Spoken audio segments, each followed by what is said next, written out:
Meatball madness unleashed.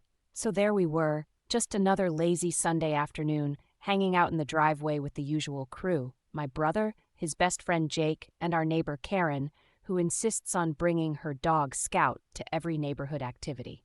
We decided to shoot some hoops, classic driveway basketball.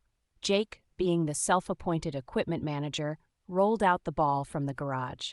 It was a bit bigger than usual, but we figured maybe Jake had gotten one of those fancy regulation-sized balls that the pros use. And sure, it felt a bit squishier, but we chalked it up to being left out in the sun too long. Little did we know, we were in for a game that was about to turn into a culinary conundrum. As the game kicked off, things seemed fairly normal. Passes were made and shots were attempted. Most of them air balls, if we're being honest. But then, my brother went up for a layup and the ball just stuck to his hand like it wouldn't bounce back. We all gathered around to inspect this rogue basketball, and that's when Karen, the culinary connoisseur in the group, squinted and said, "This smells like my grandma's secret meatball recipe." We laughed it off, assuming her senses were playing tricks, until Jake, being the brave soul he is, took a cautious lick. His eyes widened and he confirmed, "Yep, this is definitely a meatball." Just as we were trying to comprehend how we ended up playing basketball with a giant meatball, Scout trotted over, wearing a whistle around his neck.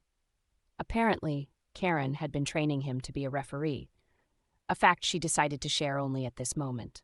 There was a brief standoff as Scout barked authoritatively, signaling a foul on my brother for palming the meatball. We couldn't help but collapse into laughter at the absurdity of it all.